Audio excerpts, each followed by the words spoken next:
तरफ से 11 रुपए का पुरस्कार हम हमारी पार्टी जब देखिए सलामू अपन मौसी समझ के, सलामू अपन मौसी समझ के 10 रुपए पुरस्कार। अच्छा नमस्ते वाली की बात है।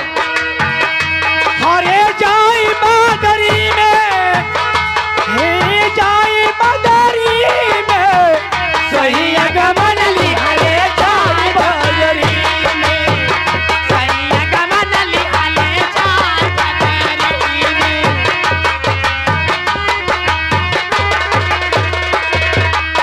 और ये 20 रुपए का पुरस्कार मोगर पाल के तरफ से जय भीम जय भारत नमो विधायक करते हुए कहना है क्या कहने जी? हरे हरे बसवा पल डोलिया फनावल हो डोलिया फनावा।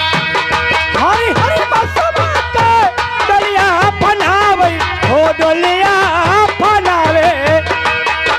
ये आ गए रतन गन्ना वाले, रतन गन्ना वाले सराय मोहिदीनपुर 10 रुपए का पुरस्कार हो जाएगा। रतन भैया 2 लाइन के बाद हो जाएगा, आपकी फरमाइश भी हो जाएगी। हाँ इसी बात पर आगे रामाकांत बबरसी बूढ़ूपुर एंड प्रजापति 21 रुपए का पुरस्कार हम हमारी पार्टी जब भीम नमो विधायक।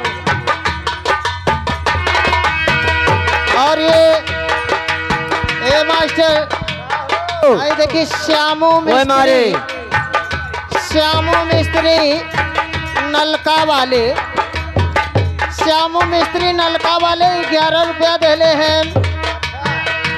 हमारे पानी ना आवत बाहो कदा आए के तनी सही कह दे। सोचा था ये मौसी के डार के झरवाए ले। हाँ हाँ काहे ना।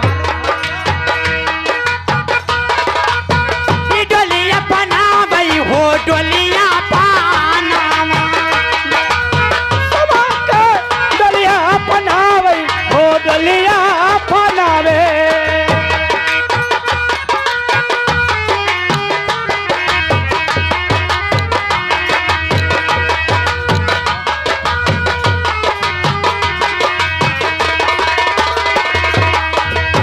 और देखा है ये हमारे संदीप मिस्त्री जी हुए, संदीप मिस्त्री जी इन नलका गाड़े वाले हमार मनी है कहा तो बा।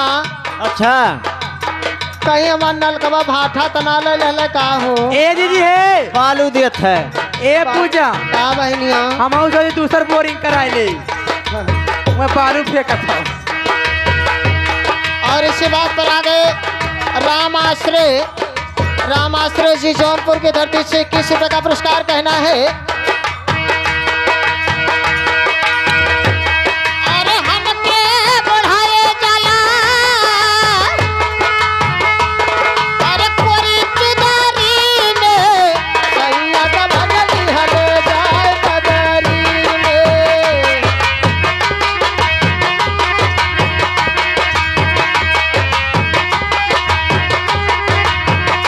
हरे जाई बदरी में हो जाई बदरी में, सही अगमन लिहले जाई बदरी में, सही अगमन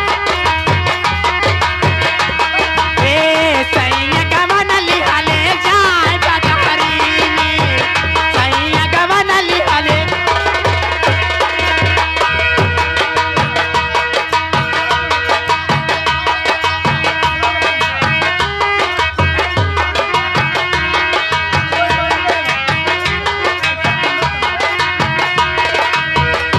और जाई बदरी में,